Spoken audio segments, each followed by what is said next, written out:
জাদু টোনা করে কেউ যদি আপনার চেহারাকে নষ্ট করতে চায়, সরাসরি হাদিসের মধ্যে না আসলেও এইগুলো নিয়ে যারা গবেষণা করেন তারা কয়েকটি আলামতের কথা বলেছেন যে আপনার এই সুন্দর চেহারাটাকে, সুন্দর শরীরটাকে নষ্ট করার কেউ প্ল্যান করেছে কিনা, এগুলোর কিছু লক্ষণ, জাদু টোনার লক্ষণ তারা পেশ করেছেন, সেগুলো আপনার সামনে তুলে ধরছি এবং উত্তরণের পথ কি।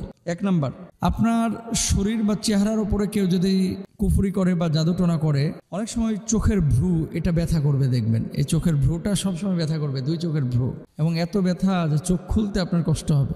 2 নাম্বার, চেহারার হঠাৎ করে অ্যালার্জির মতো দলা বেঁধে যাওয়া বা রক্ত জমে থাকার মতো লালচে ছোট ছোট ঘামাচির মতো বিভিন্ন জিনিস চেহারার মধ্যে ভেসে উঠবে। অ্যালার্জির মতো দলা বেঁধে যাওয়া বা রক্ত জমে থাকার মতো লালচে ছোপ ছোপ ছোপ ছোপ হয়ে আপনার চেহারার মধ্যে, বডির মধ্যে উঠে যাবে। 3 নাম্বার, মুখ এবং শরীরে বিশেষ করে শোভনীয় জায়গাগুলিতে পিম্পল উঠবে, ওই যে কি বলে এটারে, ব্রণ টাইপের ছোট ছোট ক্ষুদ্র ক্ষুদ্র ফুলে ফুলে এরকম আপনার পিম্পল উঠবে।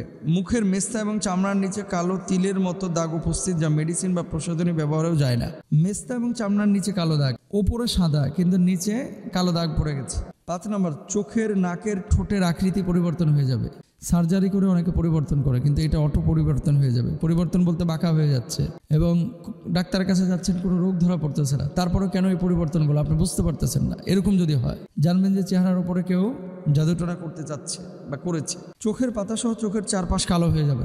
আগে কালো ছিল না, কিন্তু এখন চতুর্দিকে কালো দাগ পড়ে গেছে 2 চোখে, হঠাৎ কোনো কারণ নাই। হ্যাঁ, অনেক সময় কিডনির পেশেন্টদের হয়ে থাকে, পেটের মধ্যে কোনো রোগ আক্রান্ত থাকলে, মানে রোগ থাকলে সেক্ষেত্রে হয়ে থাকে।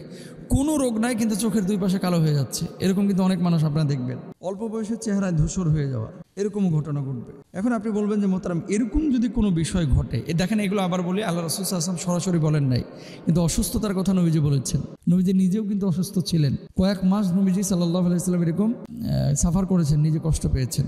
এরকম এই সমস্ত কাজ থেকে বাঁচার জন্য আপনি করবেনটা কি? কেউ যদি বুঝেন যে আপনারা কেউ জাদুটোনা করেছে, বাঁচবেন কিভাবে?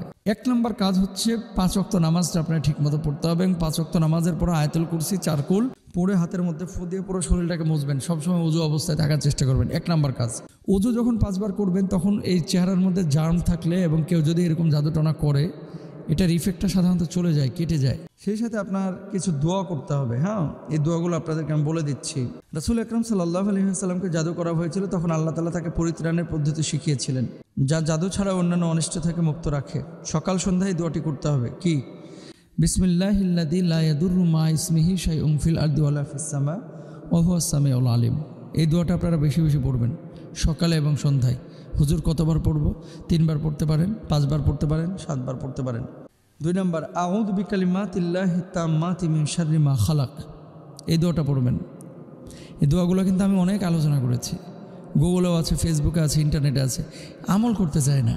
ওই শুক্রবারে আমি প্রশ্ন উত্তর দিয়ে 2:30 থেকে 3:30, মানে 100 ফোন ধরলে নাহলে 50 জন, হুজুর এমন কিছু বলে দেন ভালো হয়ে যাবে। আমি তো আর চিকিৎসা করি না, এমন কিছু বলে দেন ভালো হয়ে যাবে, যেন আমি ঠিকাদারি নিছি ভালো করার জন্য। আরে বাবা, আমলগুলো দেওয়া আছে, আমলগুলো করেন না, এই কষ্ট করতে রাজি না।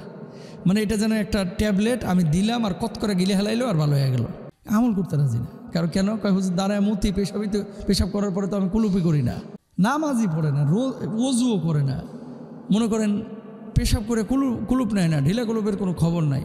আর হুজুরে ফোন দিয়ে, হুজুর একটা কিছু বলেন যাতে করে আমি ভালো হয়ে যাই। ভালো হবেন কেমনে? এই ভালো হওয়ার মেডিসিনই তো দিচ্ছে এখন।